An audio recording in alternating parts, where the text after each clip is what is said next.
Hello, David here. While checking my backlog to see what to play,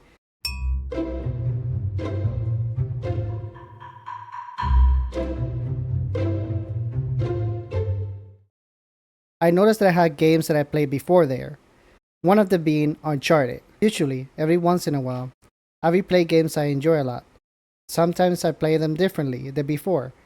Other times, I just play them as a refresher for the next entry in the series. This time, I decided to challenge myself to complete the game, since I always wanted to unlock the cheats in Uncharted, but never did. Why did I not achieve this before though? Was I lazy? Or is there something I'm not remembering? Well, to answer these questions, we have to play the game. So let's start. The story starts with us, Nathan Drake, finding the supposed coffin of our ancestor, Sir Francis Drake, with a reporter called Elena Fisher. While talking to Elena, Nate notices pirates sneaking up on us, and since we're legally not supposed to be there, we have to find them off ourselves until backup arrives. This prologue serves as a tutorial, as well as a really good hook for the story, since it's similar to National Treasure and Indiana Jones, which are movies that I love. Anyways, here we learned how to shoot, combo, and brutal combo, which I swear doesn't work half of the time. After we feel like a badass with how easy we take care of pirates, we get shot at with rocket launchers, so we duck behind cover until Sully shows up in a plane rescuing us. After a cutscene where they show how we tell Sully what's in the diary and how Elena is trying to get a crew for this huge story, Sully convinces us to ditch Elena there before more people get involved. Thankfully though, we seem to be at a resort at that point, so she wasn't stranded alone. We then arrive at a jungle where the diary said El Dorado would be. Now at this point, I still hadn't made the conscious decision to go for 100% yet, but I had intended on getting all the treasures. It didn't take me long to notice that I had gotten a suspicious amount of time without noticing any treasure, even though I had thought that with a vigilant eye, I would have noticed them. So I soon started to follow a guide on it. Not yet though. After a final dialogue with Sully, we make our way deeper into a forest, getting to the point where the diary says. There we find ruins, and with Nate's amazing archaeological knowledge, we determine that it's 2,000 years older than the Incas, without looking at anything carefully. This place is also a tutorial, telling us that if there's no path forward, we need to solve a puzzle, or like in this case, make a path. We enter through the opening we just made, and after getting jump scared by bats, Nate realizes the Spaniards arrived before Sir Francis, and they suspect they took all the gold, typical. Sully tells us he is in debt and needs this to pay out. After we continue forward with some clever pathfinding, we run into our first puzzle. This one is pressing the button in the order the diary says, so barely any thinking is required. Thanks to all the explosives lying around, we finally reach an important looking room where Nate figures out that El Dorado isn't a city of gold, but a golden statue. It's still gone though. But we quit thinking. We follow 400-year-old tracks to see if it'll lead us to anything. The tracks lead us out of the temple via an exploded wall and right into a German boat stuck in a river. Before trying to explore the boat, Sully warns us that something doesn't feel right. We ignore the possible foreshadowing and head for the boat alone to investigate using the scenic route to get on top. Once inside, we find that the crew is still there, but all of them seem to have fought to death. We find one with Spanish gold in his pocket, as well as the captain, who was ripped to shreds. Upon checking the captain's pocket, we find the missing page of the diary, a map of an uncharted island where Nate thinks the treasure is. Sully is slightly skeptical, but he gets cut off before he finishes the sentence, curing us to get out of the boat to find out why. We find the torpedo room and think, hey, they shoot out from somewhere. But as soon as we open the door, we hit one accidentally, activating it.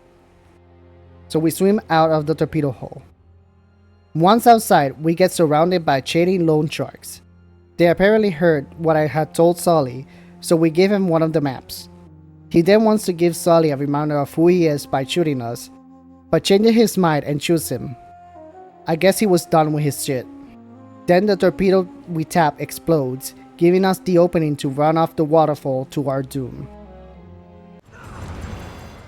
Wait, that ain't right. Ah, here we go. It gives us the opening to run away. Once they recover, they start shooting at us.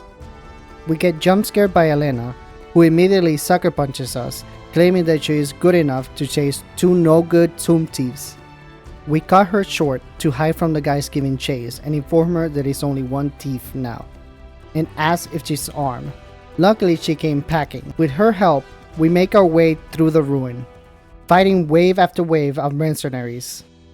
Those must be the cheapest mercenaries available since they can't handle a thief and a reporter. Thanks to Elena, we are able to get to her jeep safely. She's then set on helping us, just so she can get the story that she wants. On to Sully's planes we go, and fly to the unknown island. Unfortunately, we aren't the first to arrive, so we get shot down out of the sky, and with our protagonist's luck, we are still alive. Though separated from the badass Elena, with no map since we left it on the plane.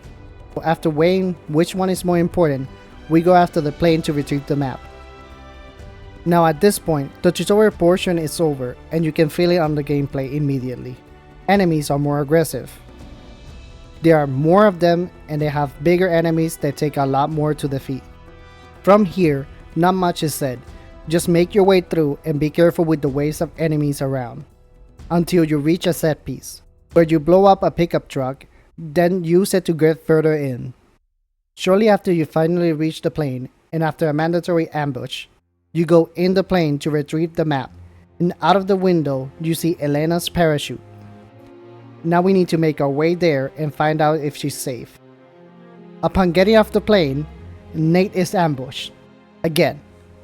I swear they have a whole army in this island. After more gunfights and a mental lapse where I fell victim to a trap after clearing out the place, we arrive at the fortress. We climb our way in only to find out more mercenaries inside. We finally make it to Elena's parachute after dropping many bodies, only to find it empty. Not even a minute later, we see her wandering around and recording stuff safely. We, however, tried to speak a language we don't know, and apparently, we insulted someone's mother, making us drop more bodies to the floor. Later, we reached a suspiciously open area with water, and we got ambushed from all sides. Thankfully, I was playing in normal mode still, since I hadn't committed to completing the game yet, so I was able to get through easily. It was at this point that a locked memory of me getting stuck in this place resurfaced. But why was I having so much trouble before when I passed it first try this time? Filled with the motivation to complete the game, and since I was finding it easy, I opted to start over in the hardest difficulty with a guide for the stretcher this time, since that's what is needed to unlock the hardest difficulty, and beating that is what is required to unlock everything. Upon starting in crushing difficulty, I found out that you can actually die in the tutorial boat. At the time though, I thought I was being careless, but no. It was a sign that I missed of what was to come. While replaying up to the point I was in, I made sure to follow a guide to get the treasures I missed, and my god, I missed a lot of them. I also noticed that the difference between normal and crouching is a lot. In places that I passed easily in normal, I found myself dying over and over again. During this, I also noticed how some checkpoints are outright evil in their placement, by either being too spaced out or by spawning you in the middle of a gunfight without cover. First real taste of what was to come once I arrived at the crash site. I died so many times without killing even one of them, to the point that I had to double check all my settings and really dig deep into the gamer I once was for more skills, or at least some luck. Thankfully, I managed with some luck, so my quest to complete the game continues. After a few more instances of getting stuck and then getting past, I felt like I was getting used to the new difficulty. Right as I catch up to where I was, the first cutscene that occurs drops you right in a gunfight without cover. And since I obviously died to that, I noticed that the checkpoint is right in the open, as well without cover, prompting a death loop that let me know my situation wasn't getting any better. After getting past this hurdle, comes one of the things I enjoyed the most about this game. Though I can acknowledge it really doesn't tell you where to go. Don't get me wrong, the game is linear, but when it looks like there's a dead end, it just means you need to figure out where to go. In this case, the journal shows the tower, so you know you have to go there, but instead of going inside of it, you have to jump on stuff from below, making your way around and up until you find yourself in the tower with the key that is needed for progress. After more struggle, I make my way through until I reach a room with English helmets, with a perfectly placed light to read the wall, which has evidence of Sir Francis being there and heading to another place within the island. A little later, we ran into a room with a telescope. We noticed that something was on the map and Nate's comments on how chips never left the island. Hey, was that foreshadowing?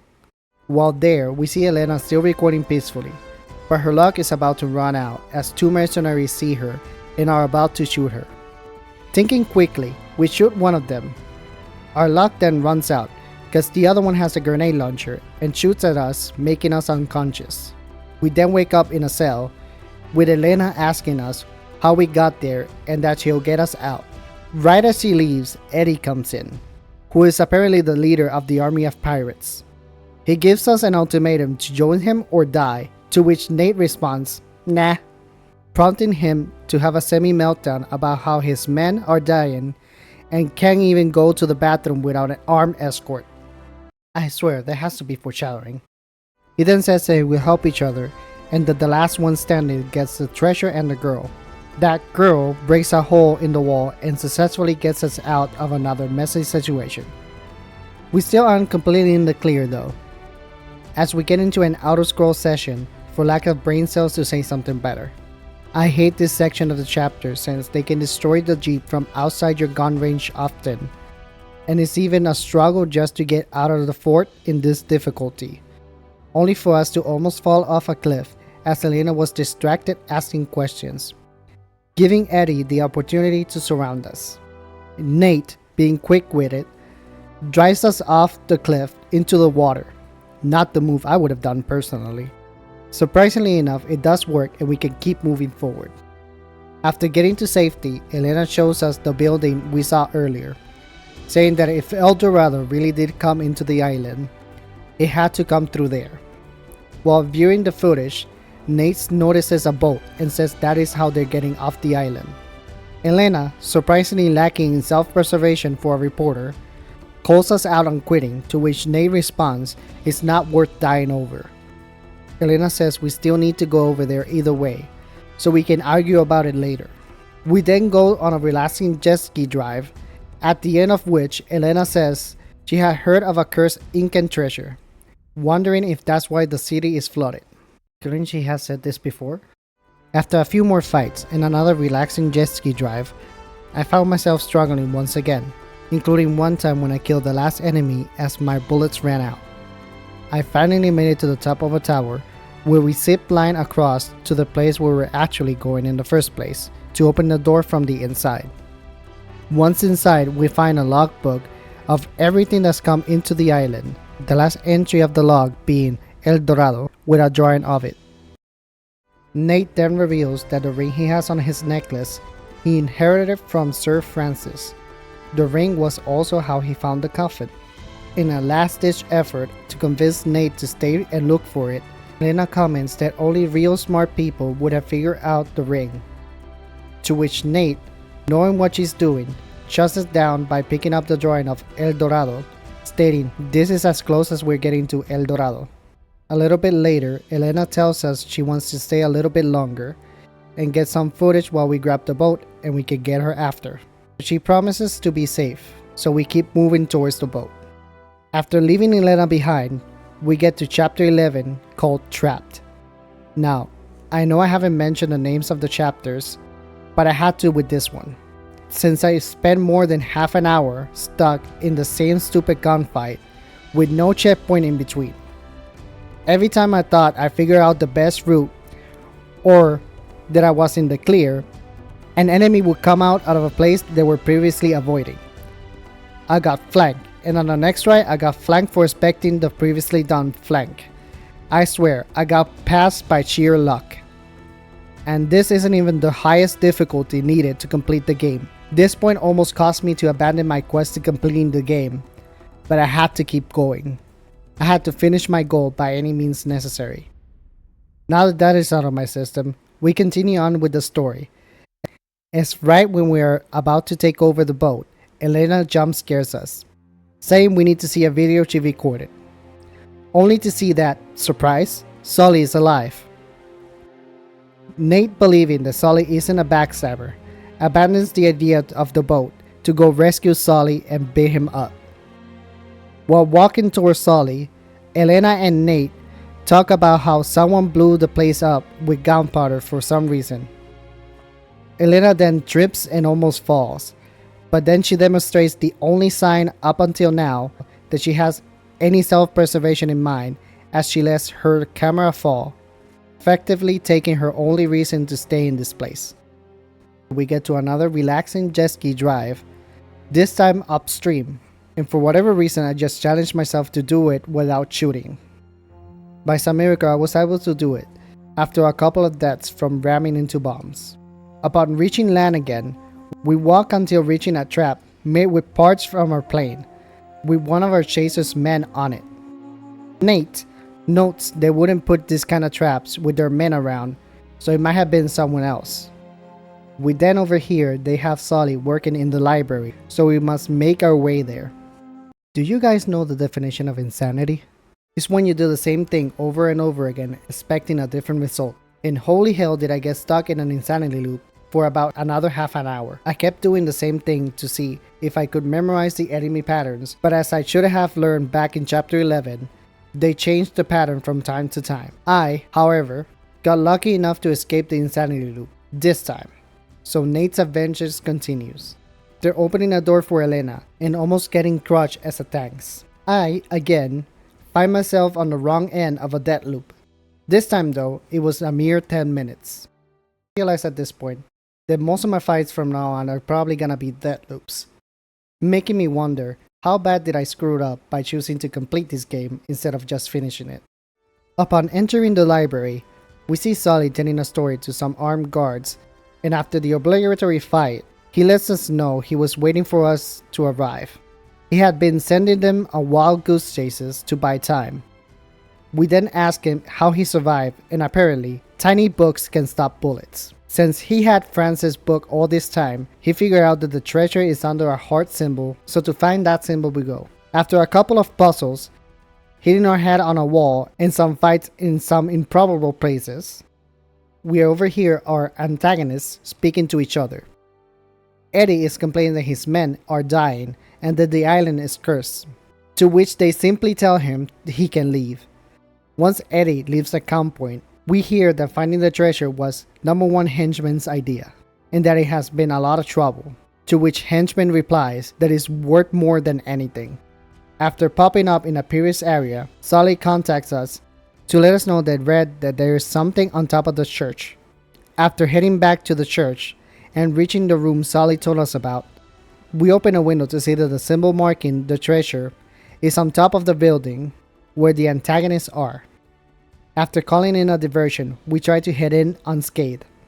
Since we're in crashing difficulty, we barely make it alive. Inside, we're reunited with Elena and Sully, and after a puzzle, Elena steps on a trap that almost crushes Sully and effectively traps us inside. This place is just a big puzzle, which is a welcome change of pace after all the fights recently. However, no fights didn't prevent me from falling victim to 2007 game physics, as Nate kept jumping away from where I wanted and into his death. Immediately after, we find Eddie roaming around looking for the treasure. Noticing us, he tells us whoever is last standing gets the treasure, after the obligatory deaths to the morale-crushing enemies. We get to a room where we find that Sir Francis never left the island. Disappointed, Nate leaves his ring with Sir Francis. While looking for a way out, we boost Elena up just as Eddie comes in a panic. The game gives us little time to wonder why he is in a panic, as a zombie-looking thing kills Eddie's henchman, and we are left in a room with no escape to fight for our lives. Wait. The foreshadowing was zombies? Joking aside, this foreshadow did took me by surprise the first time I played the game. To be fair though, I hadn't played any survival horror games or anything since I was 13 at the time. My main diet of games was fighting games and RPGs. So I died a lot more than I should have every time a zombie would pop up. Going back to Nate and Eddie stuck in a room, you actually just have to survive with Eddie while Elena figures out how to get you out of there. Unfortunately for Eddie, he gets too close to a hole and they drag him in before Elena can drag us out. When Elena finally drops the rope and we run away with her, we find ourselves in a German-built base with no power and with only a window to get out of, thanks to Elena. Elena apparently can't make the jump, so we are separated from her to turn on the power so we can possibly escape the German base. While getting to the generator room, we find out that this place is also infected with zombies. So it is no surprise that upon reaching the generator, we get surrounded by them and we have to survive while turning the lights on. While on our way back, we find a projector on with a recording of a German turning into a zombie in front of El Dorado. Next to the projector, there was a picture of Francis next to El Dorado, with his final note stating that he destroyed the cursed city so that El Dorado wouldn't turn others into zombies, and died preventing its escape, making Nate realize Sir Francis was indeed great. After getting back to Elena, we see that the loan shark has captured her. He then thanks us for leading him to El Dorado and warns us not to do anything stupid or they'll kill Elena. We then have to make our way through both zombies and loan shark's men to be able to escape the German base. Outside, we finally contact Sully and let him know they kidnap Elena, which he replies with, "Shut the hell up, I'm busy." I'm freezing. Once we rescue Sully, again, Nate badly summarized how the statue destroyed the colony and Germans, and we need to stop them.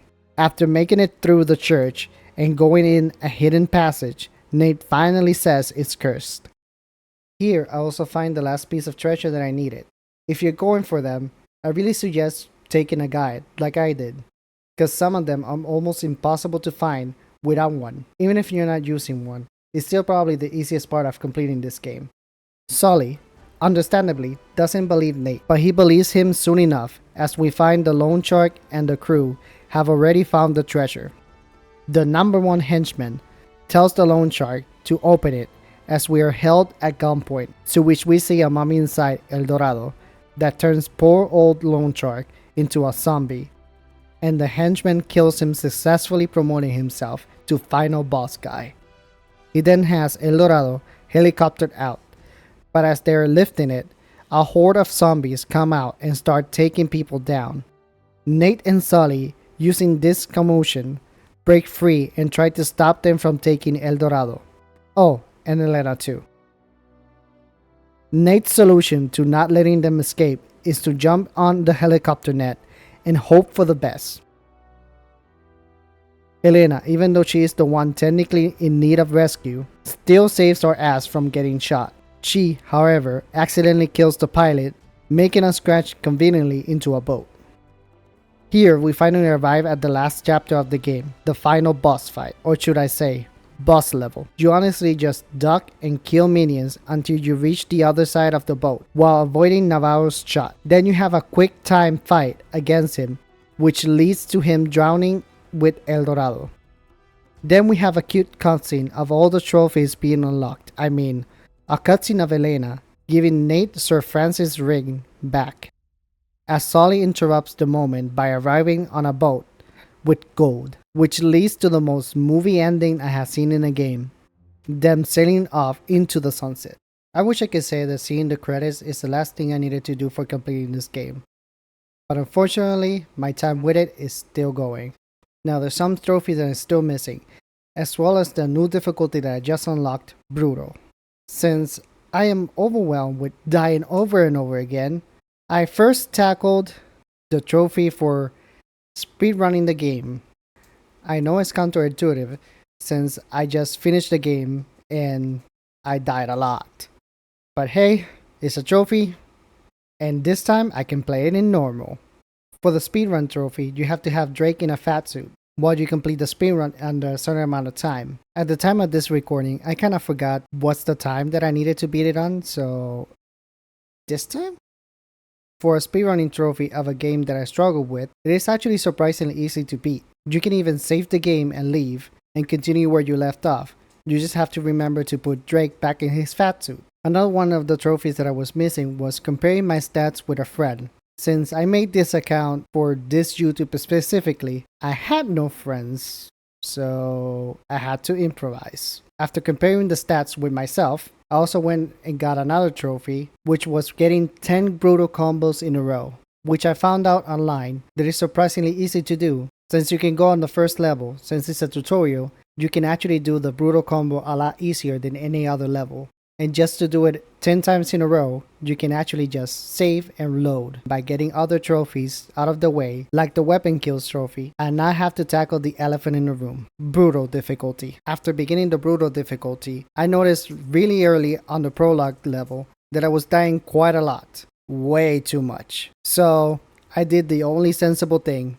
For the sake of my sanity, I looked up how to cheat my way into the trophy. I know, not the best gamer move, but definitely for my sanity, one that needed to be done. I found a way to change the difficulty to turn on the cheats, like infinite ammo, as well as one-hit kills, then change the difficulty back without turning off the cheats. That way, I had infinite ammo and one-hit kills on brutal difficulty. While I wish that I could say that brutal was an easy cakewalk after that, unfortunately, even then it was still harder than crushing. My god, the number of deaths, the number of hours stuck in the same places. I cannot recommend anybody to pass brutal on Uncharted 1. After a long ass struggle during the whole game, I finally found myself in the last level in the brutal difficulty. And I surprisingly was not dying here. And I thought, oh wait, there's a trophy for beating the final level without dying once. So I thought, hey, maybe I can do it in brutal to get revenge on brutal since it had done so many things to me until now. But alas, one cutscene, one quick time event, and right after, it leaves you right without cover, and the enemy doesn't even allow you to move before they kill you. So I got to the last part, almost winning the trophy, just to get killed without me being able to input a single movement, making it obvious that if I wanted that trophy, I would need to do it again in normal difficulty, because there was no way I was doing it in brutal or crushing. After beating brutal and getting the trophy, I finally thought, finally, I'm done with this game. I can go back to sleep. I can see my family. But no.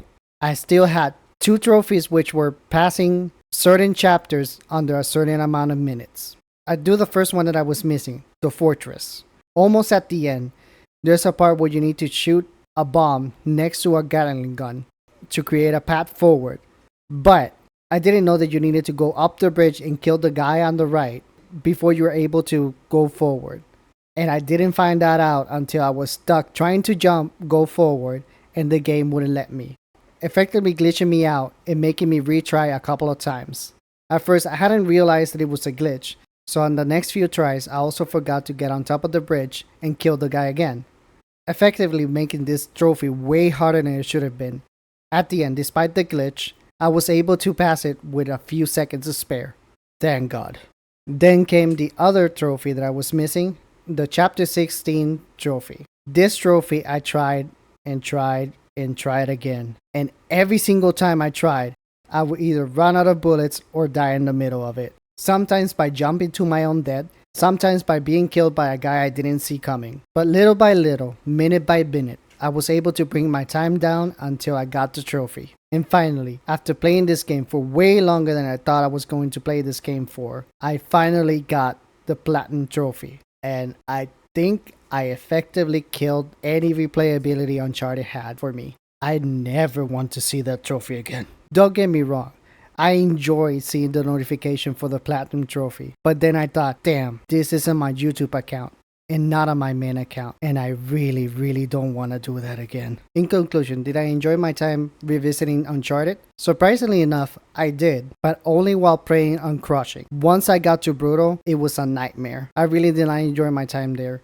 even though I was cheating. To anybody that wants to complete this game, I really suggest looking up a guide on the trophies, even though that's really the easiest part. And to those who are gonna say that I need to get better to be able to beat the hardest difficulty, I'm just gonna say this. The hardest difficulty in this game, you complete by luck, not by skill. There's way too many instances in where I pop up my head for less than a second and it got shot at. That's not something that requires skills, but patience and luck. While playing with the cheats on is quite fun and actually worth the time to unlock them, you can actually unlock them on normal or hard difficulty.